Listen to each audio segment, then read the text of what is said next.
right, let's get to another huge game. Seahawks at the Panthers. The Panthers lost a couple straight.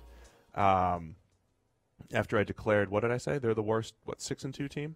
You've been saying that about multiple teams. I've given up listening to the teams you think are the worst 6 and whatever team. Seahawks at Panthers. You've got Russell Wilson. He's playing well, but he's made a couple key mistakes this year. Pick 6 worthy key mistakes so far this year. He had one of those games again against the Packers where he started off slow, made the big throws down the stretch. Cam Newton, another guy, I think, an interesting year for Cam Newton, where he's got one of the lowest average depths of target in the entire NFL, under 8. By far, be the lowest of his career. By far the lowest of his career. He's usually at 10 or 11, and that is helping him statistically. It's helping his accuracy. It's helping his completion percentage. But he's also one of our lowest graded quarterbacks on third down. So the analysis there, I think, is that the Panthers have done a very good job of scheming things up.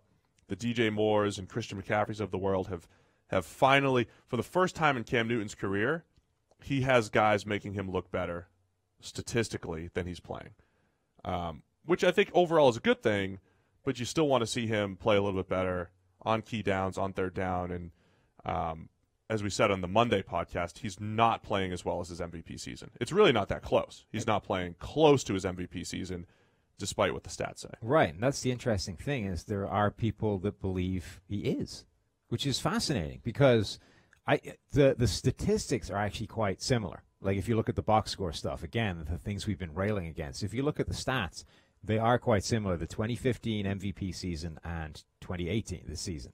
And people have been saying, oh, PFF hates Cam Newton. We never say a good thing about him. We're only ever talking about him being inaccurate.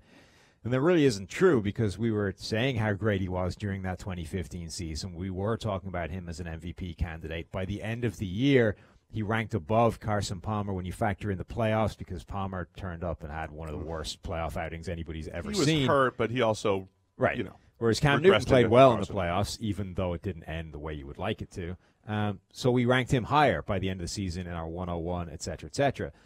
So PFF likes Cam Newton when he plays well. And he's been playing reasonably well this season, but not as well as he did during that spectacular 2015 season. And, if you just focus it on third and fourth downs, because I think that's a good way of differentiating the two of them. Even though overall those numbers are working out broadly similar, let's look at PFF grade on third and fourth down. In 2015, Cam Newton's grade was up near 70 when it comes on third and fourth down. 2018, it's at 59.2. Yeah, it's a big difference. A big difference on the key downs. And the statistics are the same as well, like 8 big-time throws versus 4 turnover-worthy plays in 2015. This season, it's just 2 big-time throws versus 5 turnover-worthy plays on third and fourth down. So, those are kind of, if you think about those in the way of touchdowns to interception ratio, right? Those are a lot of people like to use touchdown to interception ratio as a measure of quarterbacks, and fundamentally it makes some sense. But we've talked before about how badly both those numbers can be skewed. Right. You throw a screen to a wide receiver, he takes it 80 yards for a touchdown. That's giving you credit for something you did nothing to achieve other than pass the ball 10 yards to your right. But big-time throws, turnover-worthy plays, that's a more accurate reflection of what those are. So like a 2-to-1 ratio in your favor looks great. 1 to more than 2 in the other direction is bad. Right. So it's just one quick number that articulates the difference. We should push that more. Big-time throw to turnover-worthy throw ratio. I've put that out there before. That's where Rodgers is 26-3 this year in that Breeze is 21-5. So again, there's a couple more numbers in here that say the same thing, but yards per attempt is a yard higher in 2015 on those downs. Average depth of target is 2.5 yards higher in 2015 than it is now on third and fourth down. Air yards, past the sticks, all this kind of stuff. Basically better. He's not as good this year as he was in 2015, even if the box score says so. Completely agree. And just one quick example, again, just not trying to tear Cam down at all, but one of the best throws he made on Sunday against the Lions was on third down, third and long, deep out to DJ Moore. The throw was fantastic. It was a deep out. It was about 15 yards, and DJ Moore turned it into an 80-yard gain. Yeah. Now, that was one where we give Cam the credit he deserves for completing the deep out. But 99% of the time, that 15-yard deep out ends up as a 15 to 20-yard gain, and that's it. The fact that it turned into 80 was completely DJ Moore being awesome on that play. So, again, a great example where we're giving proper credit, but we're giving the type of credit that usually leads to about 15 to 20 yards, not 80 yards, which was all DJ Moore. But Cam did make even though he missed the final throw, made a lot of pretty good throws. He did. Against Detroit. Played pretty pretty well. The thing that came out of last week was this was like a coming out party for all the talented young players that the Panthers have in terms of weaponry.